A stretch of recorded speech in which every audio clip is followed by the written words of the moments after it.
My newest piece. Trying to write more again. Anyway, it's called Muses. Muses. Muses. I think of Slash as a rusty hinge on a swinging open door of an abandoned farmhouse, and Tom Waits is a cracked wooden floorboard in the cobwebbed attic of that farmhouse.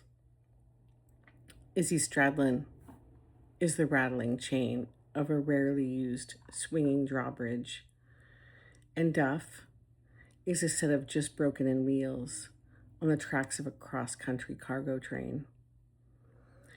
Nick Cave is an old, worn Western horse saddle, polished, meticulously new, bright and shining where the body rubs against it, dark and thick with old mud in the creases. Mick Harvey is a red velvet rope in a burlesque museum.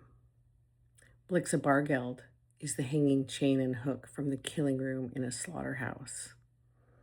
Leonard Cohen is an old Victorian house settling into the rainy season on the edge of a seaside cliff. And Mick Mars is the swing of saloon doors in a Midwestern dive bar, just as the crowd begins to get rowdy. Matt Sorum is the pounding rain on the roof of a downtown urban warehouse that houses old, expensive musical instruments and leaks a bit at the corners of the windows. And Stephen Adler is the crash and bang of machinery in a Detroit automobile assembly line that hasn't had a visit from OSHA in some years. Larry Graham is the musky tingle of an old, smooth, freshly shaven face, illuminated by the bulbs of a backstage dressing table and the sharp crease of a freshly ironed cream-colored suit. Les Claypool is the strain and snap of a barbed wire fence when you run through it drunk in an old Datsun pickup truck. Prince is the feel of moist pubic hair on hot skin against your fingertips. Tommy Lee is the near constant clatter of high-speed traffic on the oft-used suspension bridge of a major California highway artery.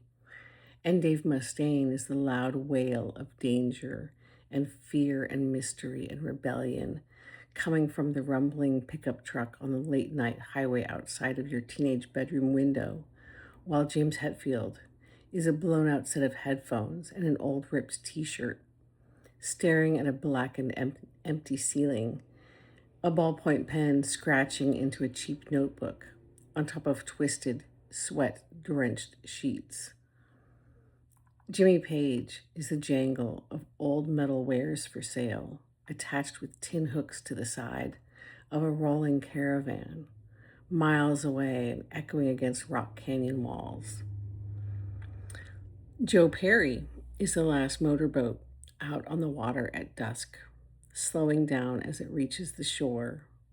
The voices of those on board, both exhausted and exhilarated, blending in with the sound of the motor and echoing against rocks and trees all around.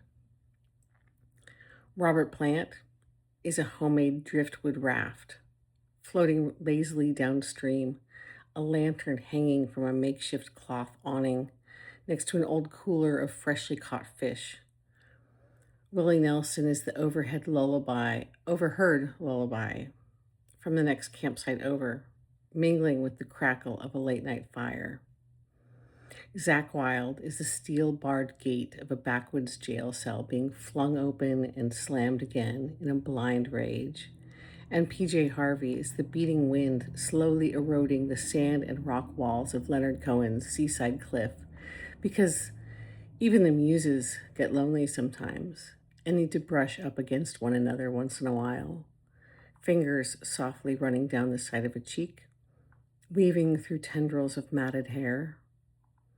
And Eric Avery is the beat of fingertips on the old, dusty, red and cracked vinyl edge of a dilapidated casino bar on the outskirts of Vegas.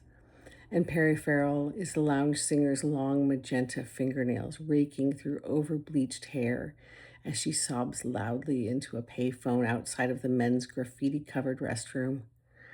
And Flea is a collection of muffled old springs, shifting underweight, deep inside an overcrowded double bed at a cheap motel where a scandalous yet surprisingly satisfying menage a trois is taking place on a drunken Tuesday afternoon, while Patti Smith and Henry Rollins are a set of tall, thick and blackened, splintered wooden pilings anchored deep underground, two magnetic poles holding down crumbling collections of termite shredded planks of piers throttled by storm tossed salty waters at the edges of vast and opposing seas.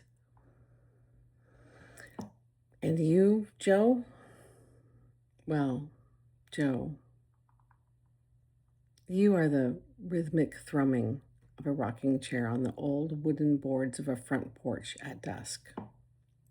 Sturdy planks beneath slightly peeling paint, backlit by the flickering window of a cabin deep inside the woods, fresh logs in the fireplace inside, fireflies flickering in the air, the silence in between the notes of the long, tall branches in the trees beating against themselves, the sound of a far-off radio playing the faint sounds of a familiar song remembered from childhood and not quite recalling the name, the sound of a voice laughing off in the distance, warm, cool air on the tops of bare shoulders, the scrape of fingertips on steel strings, the crunch of gravel, the grating of some machinery far off somewhere, the overwhelming sadness and simultaneous joy, the entire sour past and terrifying future, the things unsaid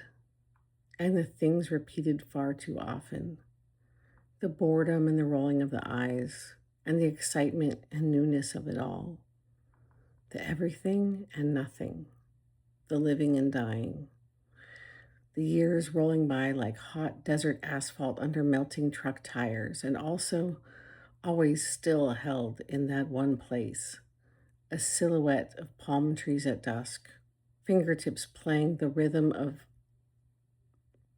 fingertips playing the rhythm on the skin of my back. That one moment, every moment, all moments of entire lives balled up into a single note, hanging in the air, released onto the silence of this forever evening, and your mouth upon mine, and this song that at once never existed, and is also the only thing to have ever before existed, that takes in a long, slow breath and holds me, condenses everything I have ever known, stretched into timelessness, and then exhales soft, endless, and just keeps reaching ever outward, expanding into infinity.